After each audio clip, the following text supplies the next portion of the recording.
Hello and welcome to another episode of Found It, Fetched It. This week we're going to be talking all about the shite side of Gundog training.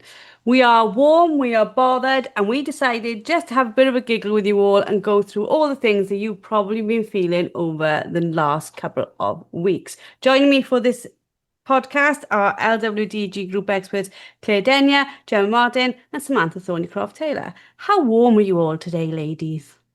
30 degrees warm here.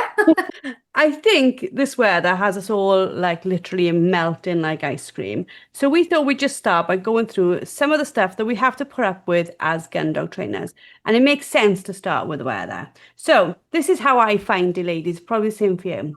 We're either being soaked, covered in mud, sweating. There seems to be very few days left in the UK where it's just like that happy medium, 18 degrees, overcast, we can cope. Is this something that you guys are going through across the country? So in Kent, yes, definitely. So I'm down in Kent and we have basically swung from being a really wet sort of few weeks to literally like 30 degrees, which is ridiculous heat. So yeah, there's been very little in the middle in Kent. What about you guys?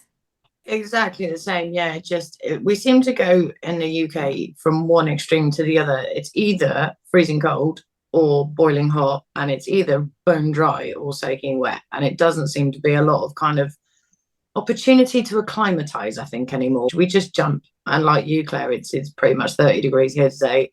I'm melting, absolutely melting.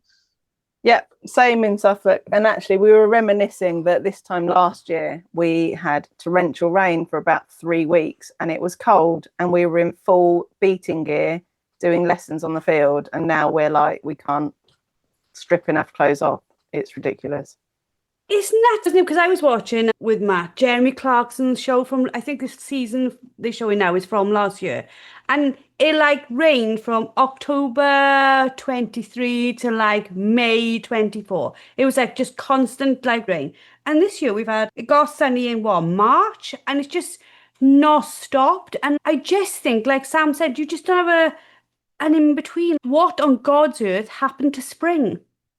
Yeah, that's the main thing. I think the word acclimatise that Sam used and you just mentioned, this is the issue that we're having with actually training our dogs at the moment. It's not necessarily just that, the fact it's warmer, it's the fact that it has just gone from one extreme to the other. So the dogs haven't been able to acclimatise. And this is where the risk factor comes in and where we have to be really mindful about the time of day that we're out with the dogs and how much they're doing, what they're doing, their fitness levels, and also if they've got any underlying health conditions, because it's all very well saying they're young dogs in training and they've got to get used to it. But if they've got underlying health conditions, we have to be really mindful of things like that. Sam?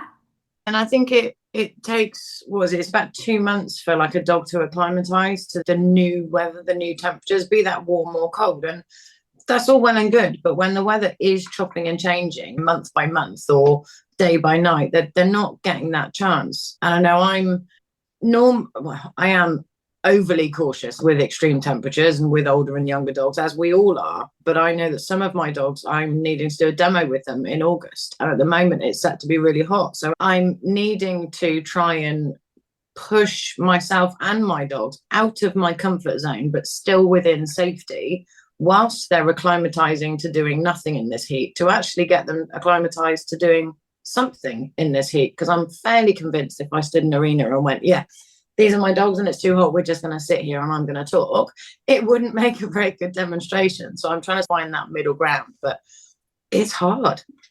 Which leads on to our next sort of gripe and shite side of gun dog training, which is you've got to go there, you're going there to an event, the dog's going to work, you will take, I know, all the precautions necessary to go do your section and then get them out of the weather and get them home or get them wherever they're going. This year, we've got game fairs happening all over the UK.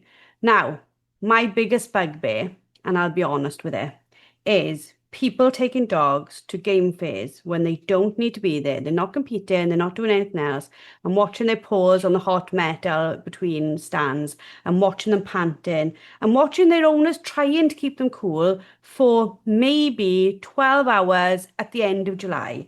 And this is another shite side, I think, of Gundog training where I don't know whether it's peer pressure or we're scared not to go, but we feel the need to turn up for country events, bringing our country animals, and the weather's just not being kind to us, is it? Yeah, absolutely. I think if you haven't got to take your dog to an event like that, and you know it's going to be excessively hot, then don't take your dog, because it's actually quite stressful for a lot of dogs, that sort of environment as well, if they're not used to it. So the crowds, the amount of people, the amount of noise, the hustle, the bustle. And so if your dog is already like maybe uncomfortable with the entire experience, the environment, and it's excessively hot as well, then just don't take your dog if you don't have to these things. And yeah, I think there is an element of peer pressure perhaps with things like that. But we have to be mindful of the dogs and what we're putting them through, what we're expecting them to do and cope with on a day-to-day basis. And we talk about the importance of building resilience in dogs all the time. But when you factor in the whole experience as well as the weather, it's quite a lot for the dog to deal with. Jem, Sam? Yeah, exactly that, Claire. I'm going to the game fair for 2 days this year. And I don't think I could think of anything worse than taking my dogs around it. One, for the fact that if you ask my dogs, I'm not sure they'd go, yeah, I really want to go shopping with you for 2 days. That's great. And Joe said the layout has got metal walkways you walk on. They got really hot. Last year was super hot at the game fair as well. And people were dragging around tiny little puppies and carrying them around.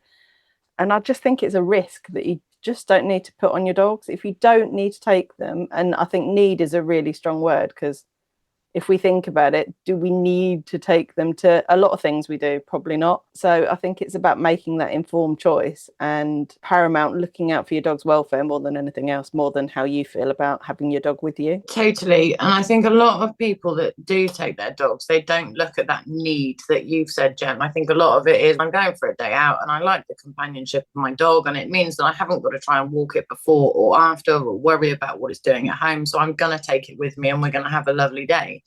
But then you see the people, and not everybody is like it. There are lots of people that are very conscientious. But I know whenever I go to a show of any description and I'm trying to walk around those shops, I'm almost always tripped over by a dog that's on a lead way over the other side from where its owner is busy browsing the clothes or whatever that they're looking at. And I think if you want to take your dog and you want to get involved in some of the dog bits that are going on, your scurries or anything like that, then I get it, I do. And if it's close enough, potentially go and do that bit and then take your dog home again. Obviously, that's not an option for everybody. But personally, unless my dogs are competing or demoing or anything like that, then no, they stay at home. Which leads us lovely onto another shite side of Gundog training. I don't know whether it is a shite side, but it feels shite side when I'm tidying it up, is I love new kit, right? And I love getting it. And then I have so much of it, I don't know how much I've got. And then I can't find a whistle. Like, I think in this house, there's got to be like possibly 10 whistles on lanyards. When I want one, can't find them at all. If you go to find something, you don't know where you put it down. We're walking with a slip lead, you've lost it somewhere, and unless we put like trackers on all our leads, we'll never ever find them. Never ever find them in the same fields we walk miles and miles every day. What do we think about this? Because this is the shite side, isn't it? We end up with tons of kit. Literally yesterday, John asked me if we needed all the dummies that are in the utility room. Yeah, this is a very good topic. So I do tend to like to have a lot of stuff. I see the new next thing. I'm really easy to sell to, like on every front. You could sell me sand if I lived on a desert. Honestly, I'm just really easy to sell to. But I think if we put it logically, I think a lot of the time people see new things come out and it's, oh, I need that. That'll fix my problem if I get that. And they just collect things based on that. And the whistle is a hilarious one, isn't it? Because you get dogs that don't have a recall perhaps, or their recall is broken down. And then they see you recall your dog with a whistle and they say, oh, I need to get a whistle. That's like the magic thing that's going to make my dog come back. not anything to do with the training, obviously. It's clearly just this magical whistle that works. But yeah, I think there is quite a lot of pressure. Have you got this? Have you got that? The latest thing on the market? And actually, we don't need half as much stuff as we think we need. But don't tell John that, guys, because otherwise he will make me throw stuff away or give it away or sell it or whatever. Jem? Yeah, I've got a similar issue. Obviously, I'm not lucky enough to own my own house and I live with my housemate. And it was only the other week that she asked a question about the 40 dummies hanging up in the garage, that whether they really need to be there. There's only a certain amount I can keep in my car. So I think I might have a dummy amnesty soon. But you're right, we only need the simple basics to train our dogs. We don't need to have every newfangled bird dummy and different colour dummy that comes out. We can keep it nice and basic and have a water dummy, a land dummy, and some different weights and leave it there. But yeah, I am guilty of having every single type, I think. Sam, do you find the same as me, that you have all these dummies and that you actually have favourites as well? Because of all the ones I've got, some of them are still shiny. I'm like, I like this one. I like carrying this one. This is my one, or whatever. But yeah, do you have a way you like got your favourites and the others don't get used as much? I do have my favourites, and I have the ones that I keep aside for filming masterclasses and stuff like that. They're my good ones. And then I have ones that if I have a new dog coming that I've never met before, I might think, I'll use this one just in case the dummy gets trashed for whatever reason. And I have a massive pile of dummies, and then I have dummies that I use for events that are cleaner and newer that I was keeping as good. And Jem, when you have your dummy amnesty, send them my way, because you can never have too many dummies. But don't tell my husband I said that, because he already complains about how many dummies are everywhere. I do have a habit of kind of opening the back of the pickup and just going, I'm just going to lob that in there and it'll be fine. And then 6 months later, I'm like, oh yeah, I forgot I had that one. But also, I think there's this fear of being left behind. Everybody wants what everybody has, and therefore the whole world has it. And the businesses that produce them go, oh, now we've got to get the next thing. So actually, as consumers, we're spurring the production, but the additional production makes us consume more. And so it's this never ending circle. You go out in the park with your dog of an evening and you go, what are they using over there? And you think, no, I really must have one of those, because Claire said, obviously, it's going to fix the problem. Claire? So I'm going to come clean now, because you came a little bit clean there, guys. So I'm going to come clean now. So each of my dogs has their own training kit. So Jeannie has her own game bag, which we call the Squid Kit, because that was her nickname when she was puppy, was Squid. And that's got all Jeannie's dummies in it. And then Rose has got all her dummies that she has and her favourite toys. And then Dude's got his own as well. And then me and John have both got game bags and boxes full of client gear as well. And it's just, oh dear, yeah. This is probably where it's gone wrong, because it's like, oh, Jeannie would love that one. They just would all use the same, wouldn't they? Why have I done this? Why has each dog got its own training kit? It's ridiculous. There you go. I've come clean. I'm clearly terrible at this. Sam? I don't quite have one for each dog that I own, but I do have different sets of dummies for different groups of dogs or different styles of training. So like the Malinois has her toys, which the German Shepherd will occasionally use. And then the younger Spaniels have their bits, because maybe they've been trained in a slightly different way to the older ones. And so we're using different dummies that offer different things, because they might do a bit of positional work with one type of dummy and then obviously the retrieving with the other type of dummy. So yeah, I have collections, just not quite one for each dog. But people do it for horses. Like you have colour sets for horses, and you're like, oh, this horse is all in purple, this horse is all in blue.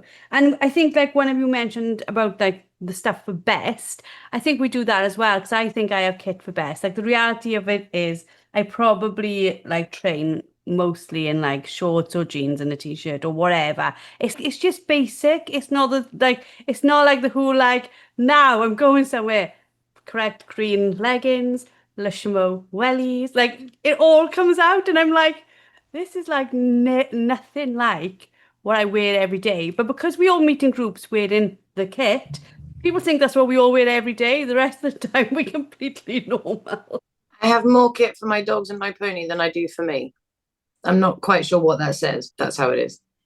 This leads on though to something that we wanted to chat about, which is like this like comparisonitis, this like vortex where we see what Gundog life looks like on Instagram or Facebook, and then we aspire for that look, that feel. We all want to produce those videos and those images. And certainly in what we all do, like when a lot of our job, especially me, is social media, like you guys are the same. So we always have to prepare stuff that we're going to produce for the public to see what we're about every single day.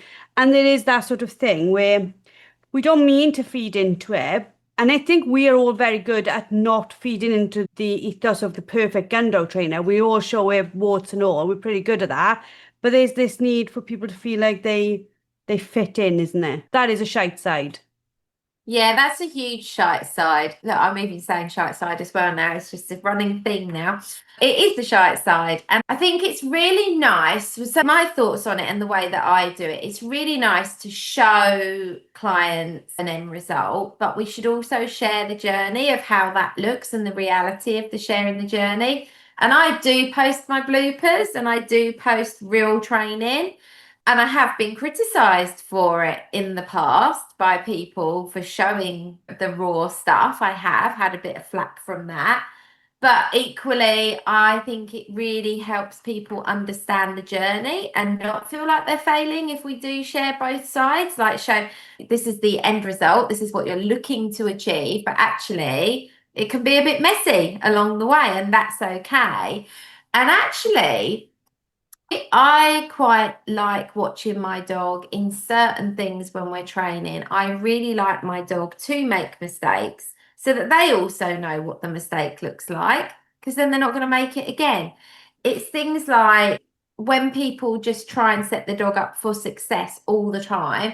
And yes, we do set dogs up for success in the initial stages of training for learning, but we can't protect them from never making a mistake. And when they do make a mistake and learn to recover from it, that helps build that resilience, but it also shows them the picture that we don't want, as well as them learning the picture that we do want. And I just think we can just, it's that saying, isn't it? Do we throw the baby out with the bathwater? I think I said that right. Or do we be like, look, this is it. This is real training. This is what real training looks like. And training should be fun for dog and handler. And the minute we put so much pressure on ourselves that we can't make mistakes and the dog can't make a mistake, we take the fun out of it. Jem, Sam? Yeah, exactly that. We see all these shiny, polished things on social media, don't we? And people look in the part with all their branded stuff and their shiny toys and gadgets and things like that. And I think a saying that sort of stuck with me from the horse world was all the gear, no idea. So it's not about having all of the bestest stuff and looking the part. You can have all of that and be absolutely pants. So don't worry about what you look like and what image you portray. Some of the best sort of trialers and test people that come out with their dogs don't rock up in the shiniest truck with the shiniest gear and look pristine. They're the ones that you wouldn't take a second look at, that come out and just work their dogs and crack on and do the job amazingly. So I think it's about taking that pressure off ourselves about how it looks to other people, cracking on with our training, however we see best, and doing the best we can for our dogs. And like you were saying, Claire, not so pretty bits happen, and that's part of training. And I think the more people that realise that, the more comfortable everyone will be without striving for this perfect picture in their heads all the time. And I'm not saying not to have goals with your dogs and striving for that picture, but it's not the be all and end all. I totally agree with everything you guys have just said. And it's that stretching the learning for both the learning progression. Failures actually are what teach us to be better in a lot of ways. We don't want everything to be, or the majority to be, a failure. We do have to keep in mind that success is good for learning and confidence as well. We do, as humans and dogs, we do need to experience a bit of failure to learn how to be okay with it and confident to then pick ourselves up and carry on. And I think we spoke on, was it the Age Race podcast, where we said about don't compare yourself with ages of dogs and everything. Shameless plug for you there, Joe. That would be a good one to listen to if you're listening to this going, oh, what was that? And Jem said about this polished picture on social media. I'm not ashamed to say that if I'm filming something, I might do 2 or 3 takes to then try and get the best one, because I will look through it and go, okay, I did that wrong and that had an impact on the dog. So if I'm needing to show something for purely learning content, I will probably go with the better one. But if I'm doing it as a this is real, this is life, then I might show both and explain the differences.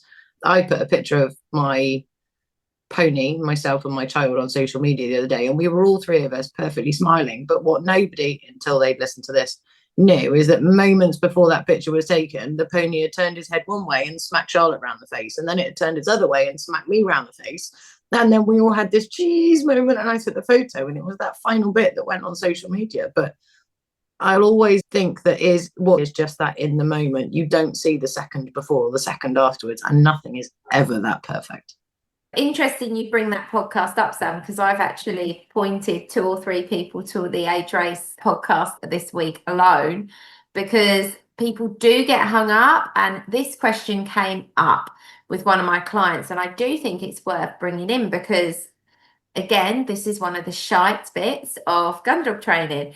One of my clients came along and we were talking about age appropriate training. And we were talking about how in a lot of other dog sports, they won't do agility, for example. They won't have dogs jumping at agility until they're over a year of age, blah, blah, all these other things, which I'm not going to repeat because that is all in the Age Race podcast. But we were talking about that kind of thing. And then she was basically saying to me, but hang on a minute. You've got people out there doing working tests with puppies, really young puppies, and they're jumping and they're doing lefts, rights and backs and all this. And I said, yeah, I know, 100%. What you've got to look at, though, is are them dogs going to be fit, healthy and able to withstand that and continue that long into adult life? Or are they going to get to 3, 4, 5 years old? They're physically exhausted, worn out or burn out? Because we talk about burnout a lot, don't we, in like human terms? But dogs can get burnout and the dog can go off the boil. It can be turned off of the thing that you're asking it to do because you've asked for too much too soon. And so I think burnout, I think you see so many dogs that look amazing in the first 2 years of their training and then they like fizzle out, lose their drive. And I think that's because they've been pushed too much, too hard, too serious, too young. But then on the flip side of that, I had a new client this morning, saw her super early because of the heat. So we were like up the field this morning, like 8 o'clock. And I had one, and in that morning slot, had a new client with a lovely young lab. He's 8 months of age, gorgeous.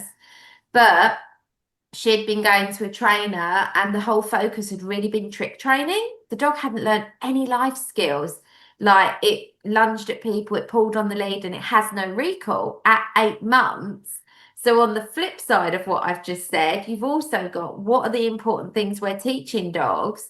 And so she said, her words to me were, he can wave. Well, but that doesn't help her walk her dog or train her dog.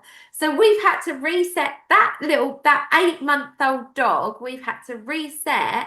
And I'm essentially teaching that dog the skill sets that I'd be teaching a 16-week-old puppy because he doesn't know any of them because the trainer before was so far the other side of the spectrum that there was nothing there for this poor handler. So yeah, it goes both ways, but I thought I'd just throw that in there because this is the reality of what we see, isn't it, day to day? So we see the dogs that have been pushed to do too much too soon, and then you get the dogs that have learned nothing of any substance, and then the poor owners are lost. I think, though, Sam's masterclass on informal puppy stuff is like gold because you are putting into the dog the things that you were looking for in that 8-month-old dog without any sort of stress in the dog you can build upon. And I think it's that little bit in there. Remember, like we've had it before, and it probably isn't for this podcast, but I just want to mention it. And somebody remind me, we need to definitely go into depth with this, like you said, Claire. It's that thing of, you're told to leave them alone till they're 12 months old, but they're meant to be able to do everything when they're 12 months old. And what do we mean by leave them alone till they're 12 months old? And like all that side of it. So I think we definitely put in a podcast about what does it mean, like that bit and what are the subsequent outcomes of us not following some sort of sensible projection for our dogs. It leads into our other part of shite side of Gundog training though, perfectly. Like how we do this, I don't know, girls, because we seem to go flowing from one idea to the other, is like around what I will call emotional whiplash. One minute my dog's going great, I'm like, oh, I love my dog, he's the best dog in the world. And then the next day I take the dog out and I'm like, I effing hate this dog. I don't know what I'm doing. It doesn't listen to me. And then if I've had too much of a bad session and I'm busy with life, I just lose all motivation to go out the next time. So that's the shite side, isn't it? Like when you've got a pet and you walk it and you take it to the park and stuff, you're not really asking for something that's extra. So if it pulls you to the park every day, you know that's going to pull you to the park every day, but that's part of being a pet owner, and maybe you'll fix it, maybe you won't. When you're a gun dog owner who wants their dog to get better, you have this emotional kick in the face all the time, up and down as the dog is learning, and then this consequent, I don't even know if I want to do this. Yeah, definitely. And I think Claire said about building our dog's resilience. And I think a lot of it is also about building our resilience in the training. And me personally, Yara has been a kick in the face at least a few times a week. So she's been a dog that I've really had to take a step back and go, okay, I know you can do this, but there's clearly something going on today or something going on in the environment that's tipped you over the edge or done something. So I think it's having that ability to then step out of the moment, which is easier said than done when you're sat there going, but I've taught you this thousands of times, what's wrong with you?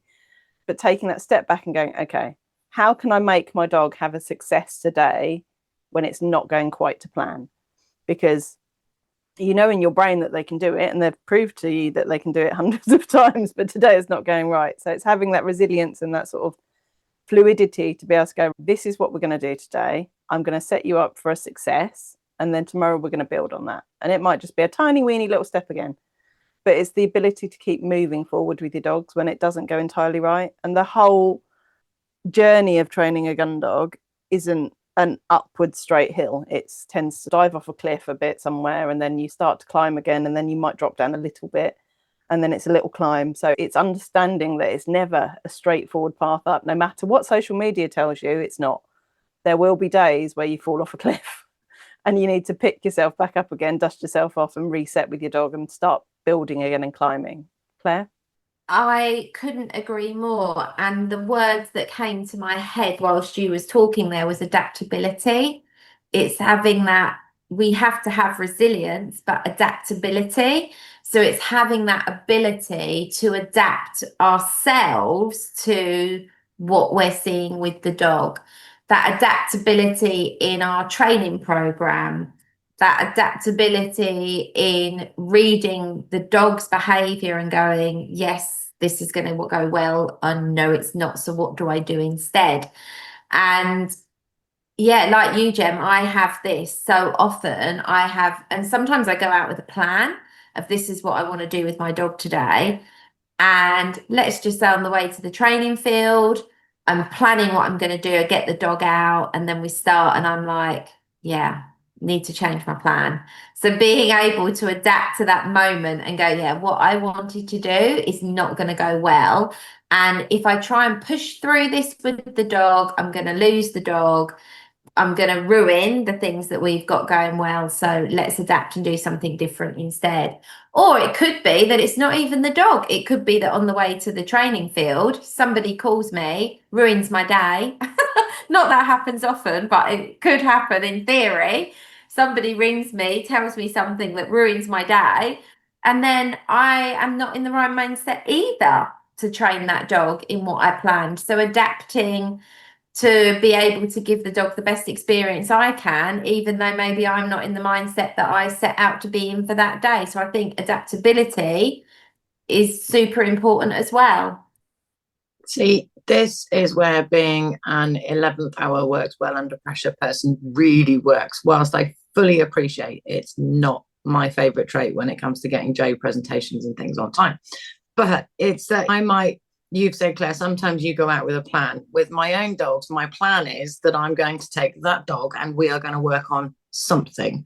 And then I will let my mindset, my energy, the environment, and the dog dictate what we're going to do whilst we're out. So I don't often have to think, okay, I was going to do X and now I'm going to be way over here on B, because that's not in my nature, unfortunately. Fortunately, I think. But I think it is that we need to learn that or realize that there are external contributions as well. And it's not just the environment, family life, work life. Like you said, Claire, maybe you got a phone call that wasn't the best of phone calls, and being able to go, okay, I might not be in the best place, but I'm going to try my hardest to put that to one side and to focus solely on my dog. But actually, it might be that we do something that we know the dog can do really well. Not so easy that they're sat there going, really, are we going to do sit at a distance again because 20 foot is just really easy and this is boring, but something that they find both enjoyable and fairly easy to do, so that we can both go home going, do you know what, we had a win, be it a small one. And I will often say to people, even if you have had the worst walk or the worst training session that you can remember in the history of working with that dog that day, or that for that dog, take the small wins. There will always be some wins, you know, it's very cliche, but every cloud has a silver lining, you know, be it because your dog sat patiently while you took the lead off. If that was the only win for that day, take it and use that to propel yourself forward for next time. This leads on too nicely, I think, as well. Like, we are incredible critics to ourselves, and that doesn't help in all this and where we are in our mindset. But we also have to deal with, when Claire said about like getting a phone call, the other thing we have to put up with, the shite side of Gundog training, is well-meaning critics. People who are like, I wouldn't do it like that, I'd do it like this. And I'm like, you don't know my dog. Like, you don't know them. Like, you don't see what they are like 24/7. But I think that's something we have to put up with as well, isn't it? Because I don't think it's just gun dogs. I think it's life. But there's 1,000 people with 1,000 opinions on how we could be doing it better. So the way that I try to be in my life is I don't really offer advice unless people ask for it anymore. Like, in fact, I think that's just me anyway. But especially with social media, I don't want to dampen someone's spirits, and I don't know where they were in that moment before that moment. I don't know what their end goal is. They might be perfectly happy with how something looks, and who am I to judge that? And I say this to John all the time. We have to know our clients' goals and expectations. We can't put upon our clients what we would want from our dog, from our training session, from ourselves and our own dogs. They might be perfectly happy with something different to that. And so I think in the gun dog world, especially, let's just take heel work for a Labrador Retriever as one example. Not every person that owns a Labrador Retriever wants their dog to walk like a Labrador Retriever in a working test. That's not what they want. That's not their goal. That's not. So who are we to then criticise what they're happy with? I don't think we should criticise what we're happy with. And so I try and take that sort of mentality into my work with my clients, and I ask them, what do you want it to look like? And that's what I'll help you achieve. And I think the same should apply to social media, because social media can be such a place where there can be a lot of criticism. There can be a lot of criticism. And so I try not to be that person. I will only give advice if they ask for my advice. I don't think it's my place to give advice unless they ask for advice, or if they say, anyone got any tips? Yeah, I can give you some tips. But even then, even if somebody does want advice or wants tips, it doesn't give you the right to criticize and be mean ever. There's just no place for that, or I don't feel there's a place for that. I think it should come from a place if they would like help, so I'm going to offer support and help, as opposed to criticizing.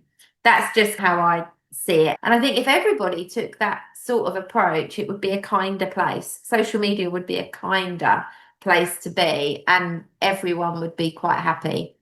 Yeah, but I think, like, for you, Claire, right, and for the other experts, you work in this industry and you know the ups and downs and you know your stuff. You wouldn't be the LWDG experts if you weren't. And we don't call you that because you're my friends and I like you. Like the team, the members keep on telling me, these people help me fix this problem. These people help me fix this problem.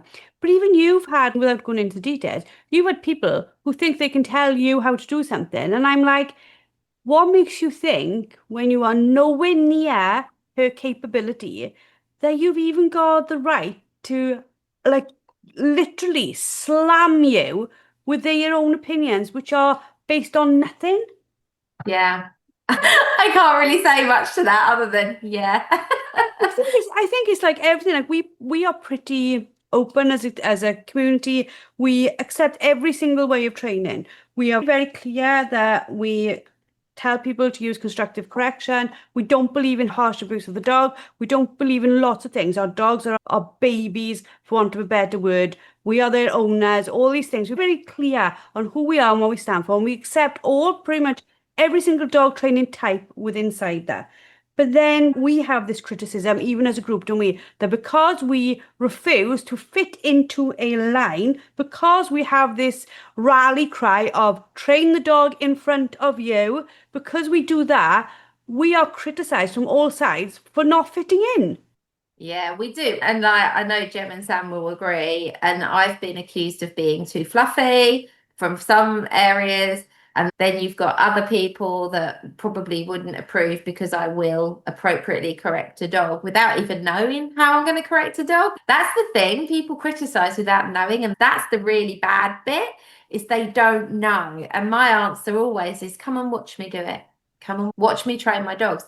And that's why I put myself out there and show so much of me training my dogs. That's why, not to show off, but to show that this is the attitude of the dog. The dog looks happy. The dog is not being mistreated. And I think the more we show as trainers that we do use appropriate, non-abusive, non-aggressive corrections, our dogs, they have a better life because they have freedom. I'm on a rant now, sorry. They have freedom and they have enjoyment in their life. They have well set, well educated rules and boundaries, which means that they're a pleasure to have in society. And we are just being honest and open about how we achieve that. And I think that, yeah, I think I said what I wanted to say. I'll hand back to someone else. Sam, do you see this as well, though? Because I think you all saw my rant this week because I got slammed, and we are people too, and I think people forget that they hit each other with a keyboard warrior in, but then they hit us as a group for always. And because we represent hundreds of women, I think we take that burden and that responsibility very seriously. We work incredibly hard to look after those people. But when you see like people slamming us for things that they're not necessarily even involved with us, like we've had people say, I've been told that by a trainer that if I want to continue going to a trainer, I can't be an LWDG member. And that type of criticism is hurtful to us as people, isn't it? Absolutely it is, because we all work very hard to create to continue your safe and welcoming community that you started. We love helping people succeed through challenging times or just general progression. And that's not to say that general progression is any easier.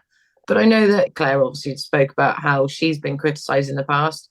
I remember it was several years ago now, probably even before LWDG, but I was criticised for my gender. Lots of people refer to me as Sam. It's how I've been known since I was pretty much born. Obviously, I have a longer name, but I'm called Sam. And so I had been contacted by this person, and we had emailed back and forth, booked in a lesson, and he turned up, got out of his car and went, "You're not a man." And I can't say what my response was because it would be explicit, I think. But it was one of those, right from him getting out of the car, I was then needing to prove that I could help him just as much as a man could. And that, I don't know, it stuck with me as one of those moments. I've been doing this now for 17, 18 years. And I'd like to think that I've pretty much proved it. But being part of your community, it's just that additional, this is a group of like-minded ladies that love to help and support each other. And I don't think there should be any criticism for that. Yeah, I can totally understand. I'm Joe, and people like literally think Joe is a boy's name. Literally, my gran still writes Joe on my cars, bless her, 92. She still hasn't worked out that there is a further 4 letters of my name. We won't go into that shite side of Gundog training where how our gender is attacked for being in the Gundog world. Let's finish, I think, because we've done what we always do and delivered a masterclass rather than a podcast. Let's talk about expense because this is the one we've touched on in all the other things. But my God, gun dogs are expensive because it's not just the kit, the training, the places, the gun dog pup itself when we bought it. It's the vet bills. It's the fact that we are constantly having to fork out on something else that one of them needs, don't we? Yeah, I feel like I've definitely done my fair share of vet bills this year. Yeah, I was quite lucky. I went through many years with very little on that side of it.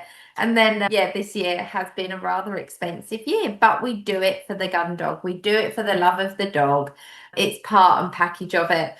And also, I think one expense it is an expense. The time that we put in is an expense and it's valuable time. And although it is a lot of time sometimes to achieve what we want to achieve, I think we should look back on that time that we invest as cost. That time we should look back on it and see how our relationship with our gun dog has grown and the quality time and the people that we've met through it as well.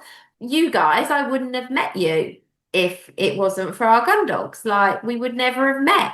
And yeah, I've gone smushy. So yeah, I think time is a massive investment, but we can look back on that time and be like, it was worth every single minute and pound that cost me. You've made us all go smushy as well now because we have found each other through this. But yeah, I think like it's the thing you mentioned there with time. I think we don't realize how much of an expense that is because a dog is for life. We all know that, and they are something that takes time.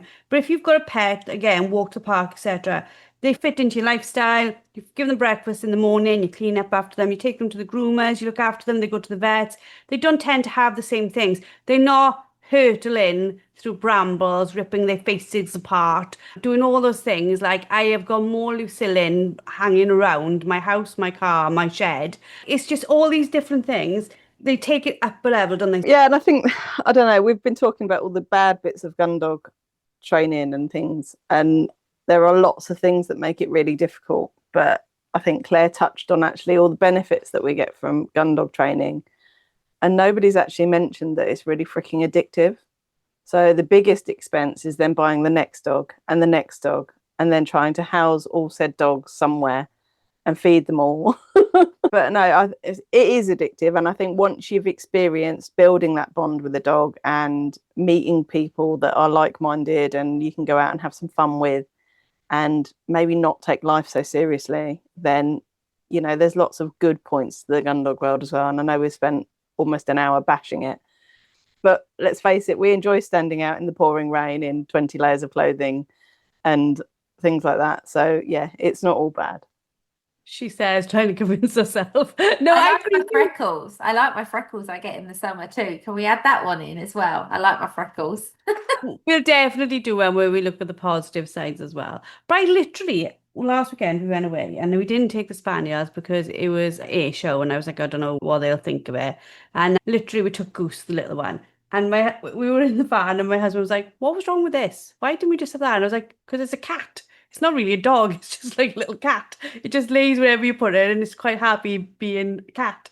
But I think what Jem said is quite right. I miss the addictive side of it where I was like, when we were walking on the beach and stuff and through the dunes, I was like, oh, I'd love to have the dogs to train beer now. And it's that bit, your mind never switches off to what you could be doing with your dog, does it, Sam? It doesn't ever. And I think It is social media actually, I think, can be a lot to blame for that, because I, for one, will, once all the animals and all the rest of the family is sorted, I'll sit down on the sofa and I will start scrolling through social media, like, oh yeah, I could do that, and oh, that looks like fun, and I could try that with such and such. That gives you extra ideas as well. Even just walking down the street, you might pass someone, you might see a bench and you could think, oh yeah, I could practice that for that. So everything becomes Gundog training attached. And going back to something Jem said, I think also having a gun dog, not only is it very addictive, which leaches into everything as a opportunity that you could use for gun dog training, but it also gives you a very big sense of humor, because you have to learn to be able to laugh at yourself and to laugh with your dog and go, do you know what? Maybe today wasn't my day. We'll try again tomorrow, but it's fine. Thank you very much, all of you, for another amazing podcast. I'm hoping that the people who are listening have either been laughing along or cringing with us because they recognise everything that we are talking about. Please share with us your own stories of triumph and disaster, because we love hearing both. You can tag us on socials, you can drop us a message. We want to hear from you all the time.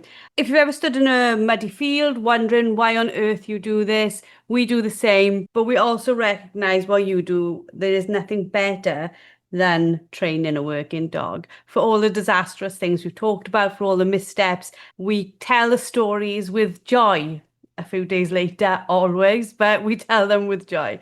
And it's what makes us and our community, our dogs, everything, such a brilliant team, is that we all share the good and the bad. So let's celebrate disasters as much as the wins. This is real life, as much as social media would like us to believe it's all picture perfect.